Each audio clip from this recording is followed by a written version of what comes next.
We are here to bring a new type of news show. New insights, a new style, and new topics every day. We're News Generation. Bring news just for you. It's Monday, September 9th here in Seoul. I'm Song Yujin, and you're watching News Generation. Today, we're joined by Yoon Se-young. Happy Monday! Happy Monday! And Ki Kim. Good morning. Good morning. Now, both are here to speak on behalf of those in their 20s and 30s. Like always, we're going to start with our news feed, which covers different hashtags and news items that have been trending online. One of the remaining Korean victims of Japan's sexual slavery during World War II, known as Comfort Woman, passed away last Saturday. According to the Korean Council for Justice and Remembrance, the woman, whose name and age were not disclosed, became a victim of sexual slavery at the age of 18 after traveling to China with a friend to seek work at a sewing factory. She returned to South Korea in the early 2000s and became an active participant in protests and international testimonies related to the Comfort Woman issue after being officially registered as a victim by the Korean government. Her funeral will be held privately, leaving only 8 registered surviving Korean victims. In sports news, the Paris 2024 Paralympic Games wrapped up its 11-day run on Sunday night with a 3-hour closing ceremony at the Stade de France. South Korea finished the Games with 6 gold, 10 silver, and 14 bronze medals, achieving its initial goal of winning at least 5 golds. However, it fell short of the top 20 in the overall medal standings, finishing in 22nd place. Team Korea athletes are set to return home on Tuesday. The next Paralympic Games will take place in Los Angeles in 2028. Back here in Korea, concert movies, which are recordings of live concerts shown in theaters, are becoming increasingly popular. Currently, 2 of these films are playing in theaters, featuring performances by trot singer Im Young-woong and veteran singer Nam Jin. Im Young-woong's concert movie I'm Hero the Stadium, despite premiering less than 2 weeks ago on August 28th, has already become the highest-grossing concert movie in Korea today. So here in the studio, I want to ask our panelists, do you also enjoy watching concert movies or any broader concept fandom movies? And why do you think these types of movies are gaining popularity here in Korea? For sure, I've loved watching all the concert movies because obviously I don't have time to actually go there and ticketing those shows are almost impossible. Right, they're so fierce. Exactly, and I also watched Kubao, and it all started with a concert video behind the scene. It goes as back as Michael Jackson era, where they can see the behind the scene and interview. And I believe Beyonce's film appeared on Netflix, the first Beyond OTT platform. Ariana Grande, BTS, Blackpink, 17 of course. So my friend who's in the film business say doing these sort of documentary nowadays is a must for those idols, as fans love them. You get to see unforetold stories and unforeseen images, so it's just great for fans. Right, because fans really want to see the behind-the-scenes moments of their favorite artists, right? Exactly. Now, Se-young, do you also enjoy watching these movies, and what are your thoughts on this topic? Well, I haven't watched any fandom movies myself, but I totally get why they're so popular these days. When you're with people who love the same singer, actor, or sports team, the excitement just gets double, right? Especially when you're in the same movie theater. In the same space, right? On top of that, especially during COVID, people were not able to go to the concert in person. So the movie theaters have become a great alternative. And honestly, the price of tickets are so expensive for young people. Right. So I think that's one of the reasons why people love to go see these fandom movies. Is there like any artist that you like to see their concert movie coming out? Like your favorite artist? BTS, of course. BTS, and I also like New Jeans. Oh, New Jeans. I don't think New Jeans has released a concert movie until now, so not yet. maybe I hope should we can definitely see. bring my son too. Oh, and right. He's only 5 years old, but he just loves New Jeans. Right, so hope we can see more concert movies or fandom movies regarding your favorite artists. And that was our news feed for this Monday. So we're now going to move on to our main discussion of the day. Take a look at the screen to find out more. Tomorrow, September 10, is World Suicide Prevention Day. This day was established in 2003 by the International Association for Suicide Prevention, in collaboration with the World Health Organization, to highlight the seriousness of suicide and spread the message that suicide is preventable. Here in Korea, mental health is a growing concern. According to the Ministry of Health and Welfare, 6,375 people took their own lives from January to May this year. That's 10% higher than the same period last year. Right, so for the past 20 years, South Korea has had the highest suicide rate among OECD countries. And tomorrow being World Suicide Prevention Day, today here on NewsGen, we want to take a closer look at the current state of mental health here in South Korea. So starting off, is there any additional data besides the one that we've seen in the VCR that you'd like to share with our viewers? Well, I believe you guys have heard of the term 화병. It's the term that refers to build-up of anger and frustration that just kind of fester inside for Ki and Eugene, and a condition specific to Koreans who had to suppress their emotions due to Confucian culture. And building on that, a recent statistics show that nearly half of Koreans are dealing with a state of suppressed rage or ulbun. So let's check out the numbers on screen. A survey of 1,024 adults show that 49.2% are in a state of long-term frustration. And what's even more concerning is that 9.3% of respondents said they are experiencing severe levels of frustration. And within that group, 60% admitted that they've had thoughts of suicide. And when broken down by age, people in their 30s reported feeling this severe frustration the most. So it's like a red flag for the mental health of millennials in Korea. Right. This data definitely shows that this issue is a red flag, especially concerning our generation, those in their 20s and 30s. Now, are there any additional data you'd like to share about this topic? Sure. According to the happiness report conducted by the Sustainable Development Solutions Network, SDSN, Korea ranked 57 out of 137 countries last year, and year before, 59 out of 146, and on year 2021, 62 out of 149, so which is not a good sign. And if you narrow down the scale to OECD countries, Greece, Colombia, Turkey were the only countries behind us, meaning that we're the fourth to the last. Right. And as we saw dramatic economic development, somehow the competition became general and fierce, and people started comparing each other in every aspect: academic background, what you wear, where you live, what you drive, even what you eat. So, and for those MZers, including myself and everybody, the social media plays an important role. For example, watching Instagram and watch people, or what others do. Right. You know, so they feel relatively deprived when they see others' luxurious life, for example. So there you have it. You know, obviously social media plays an important role too. Definitely. So until now, we've taken a look at some of the stats that show the mental health state of those here in Korea, and also some of the reasons why South Korea is dealing with mental health issues. Now, to explore this topic even further, we're first going to invite an expert to our talks right after this break.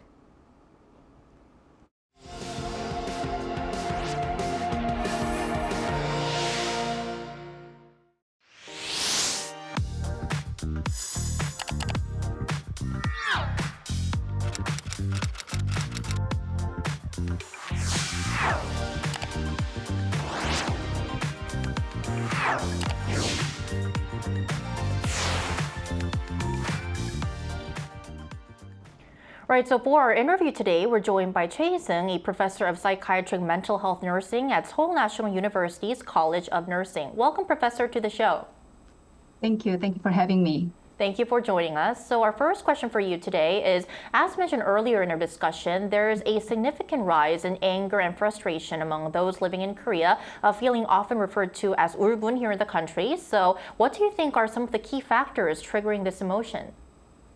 Yes, as you mentioned, ulbun or embarrassment is a complex emotion that is a combination of humiliation, anger, and a deep sense of helplessness, often because people see no way out of a challenging situation. So it is a reaction many experience when facing social injustice, feeling stuck in circumstances beyond their control. So you mentioned like Korean culture, there is a similar concept called 화병. So simply put, ulbun or embarrassment is a reaction to perceived injustice. So today in Korean society, injustice is pervasive. Factors like economic slowdowns and soaring housing prices, growing injustice, and deepening distrust are driving stress and making ulbun a common response in Korean society, I think. Then, Professor, why do you believe people in their 30s in particular seem to be experiencing anger and frustration more intensely?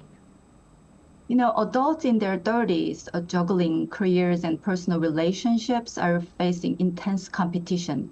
So they're often seen as the first generation to be worse off economically than their parents, unfortunately. And despite being highly educated, the employment rate for this group is only 75.2%, placing them 31st out of 37 OECD countries. And recent data also shows that the people aged 20 to 39 have the highest debt-to-income ratio, even higher than middle-aged groups. So on top of that, the wealth gap among young people is striking.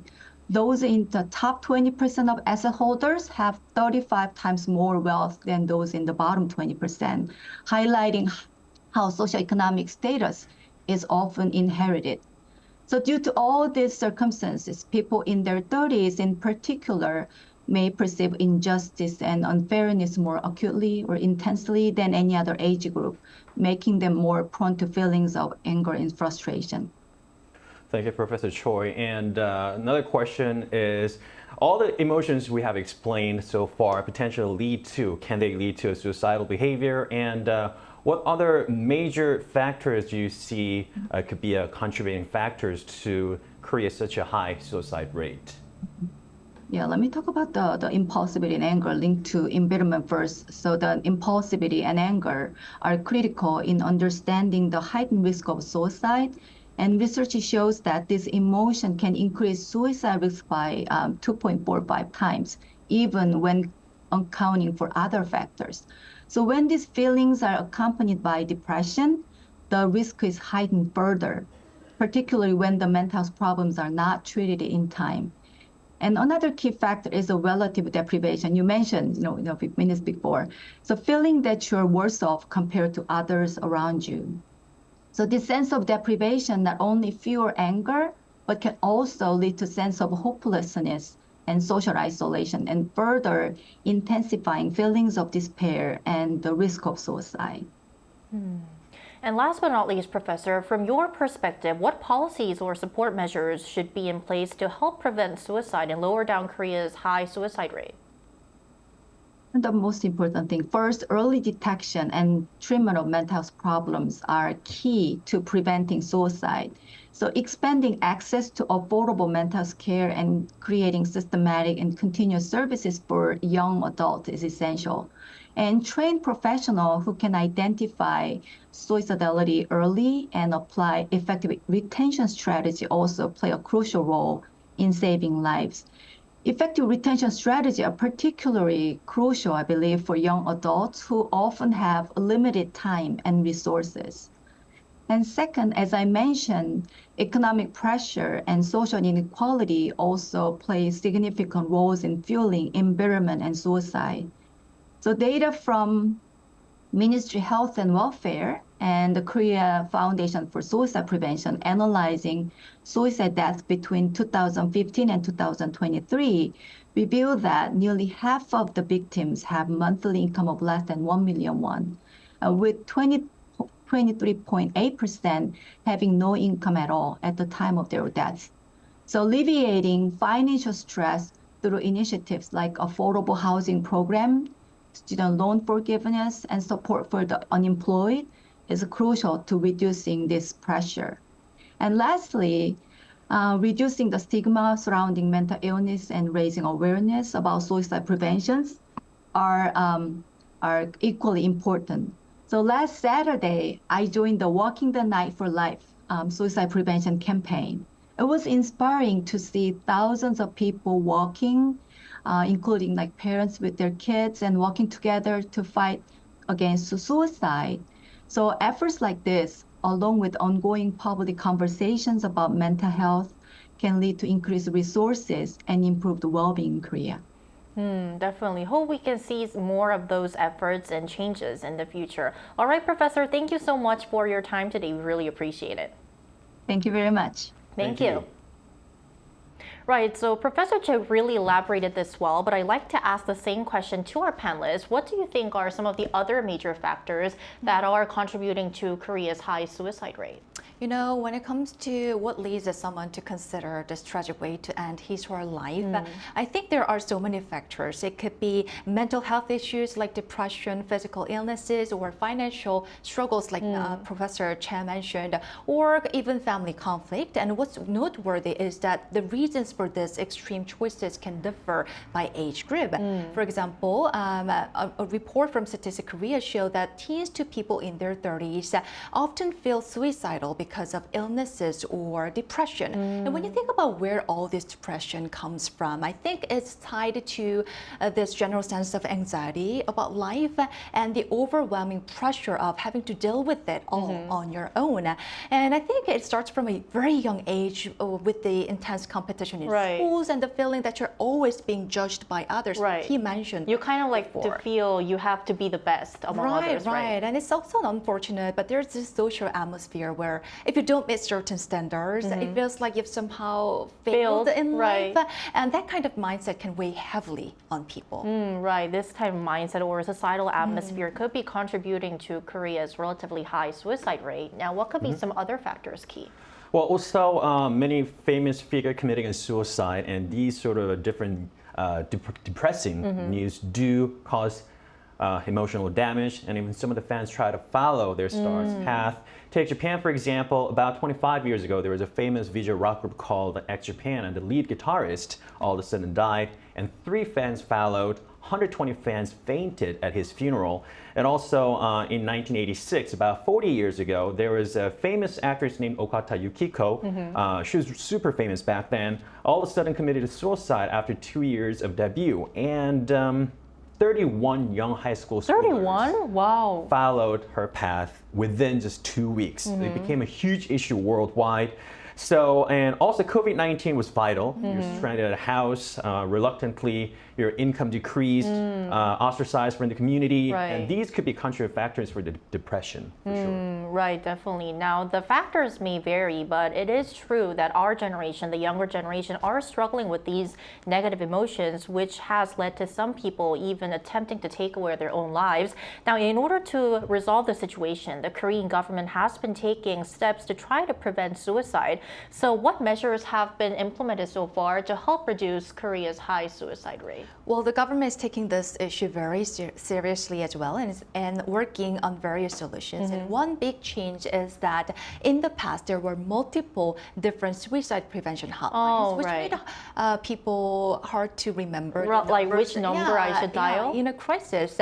But by starting this year, they've simplified it to just one number, that is 109. And the government is also hosting a lot of seminars to find more solutions. Recently, there was a joint seminar between Korea and Japan on this topic because Japan is also dealing with similar issues, especially after COVID among young people. And I believe sharing effective measures or strategies with different countries can be a good approach as well. And I think you just gave out a really good information. If you're seeking for mental health support here in Korea, don't hesitate and dial 109. And how do these measures compare to other countries, Key? Are there any examples or strategies from overseas that stood out to you? Sure. I mean, as Taeyong mentioned, Japan has been serious about this issue for centuries, and also the Finland had put billions of dollars with 60,000 experts from the field joining the research to bring down the suicide rate. And as a result, suicide rate for Finland was ranked number 3 back in 1990, but it became 13th in 2008. And the Australian government is also putting a lot of efforts. They have this thing called youth mental health education. So they have the students play the role play. So for example, let's say they were stranded in some sort of family crisis, struggle with others, or they're outcasted from the class, and they learn how to deal with it in advance. So that's they can a really deal good with strategy. all these stressful situations, they learn how to deal with it in a smarter way. So obviously that helped those youth lower down the stressful the stress level. Definitely. So we've taken a look at not only the cases in Korea, but how other countries are trying to boost the mental health among the younger generation or the general public. Now, to expand our discussion even further, we asked our viewers in advance how serious the issue of suicide is in their country and what they think should be done to prevent it. And here's what 3 of them had to say. If we look at the comments, Benny D97 says, in the Philippines, as of 2020, suicide rate increased by 25.7%, and this is the 27th leading cause of death here in my country. To prevent suicide, we have a hotline to contact a psychiatrist. Leonteo93 says, according to the Samaritans of Singapore, the number of suicides reported in 2023 was the lowest since 2000. This positive trend is attributed to various factors, including increased awareness of mental health issues, improved access to mental health resources, and ongoing efforts to prevent suicides. Sibd also HXSNO19 says, in Spain, it remains the leading cause of external death with 8.4 cases per 100,000. So we've taken a look at the mental health state in other countries. Now, ending off our discussion, I would like to ask our panelists, for those who might be struggling with heavy or overwhelming emotions, and even those who feel they might be losing their will to live, I want to ask you, is there anything that you'd like to say to them, like a heartfelt message or advice? Well, I saw a news report once that said over 90% of people who take their own lives send out signals beforehand, but only a small number of people actually pick up on those signals. And I think it shows that we need to be more aware of what's happening with the people around us. Right. And maybe if we paid a little more attention, showed more kindness and warmth, maybe we could make a difference. Right, so definitely paying more attention to your loved ones. Why not just call or leave a text message after you see NewsGen today? And what about you, Keith? Sure. Everyone has a different starting line, different background, but that doesn't necessarily mean that you're behind them. So you need to compare your life to anyone else. But when you do feel low, you need to tell other people, you need to let other people know, peers, friends, colleagues, family, anybody is okay. Right. They wouldn't know unless you tell them. Right. And once you tell them, you feel better. Right. And also never hesitate to visit the doctor. I also suffered from the depression before and I saw a doctor and it really helped. So it's not something you should be ashamed of. Right. When you break a leg, obviously you go to see a doctor. Same thing, when your mind is hurt, you go to see a doctor to cure that too. So don't hesitate, tell other people, that will definitely help them out. Right. If you think you need help, actively seek for help, because you will always have people around you who will provide mental support and help to you. And that's all from us today, but NewsGen will be back tomorrow at 9:30 a.m. Korea time. Special thanks today to Yoon Se-young. Thank you. Thank you. And Ki Kim. Thank you. Thank you. And thank you everyone for watching, and we'll see you tomorrow. We are News Generation.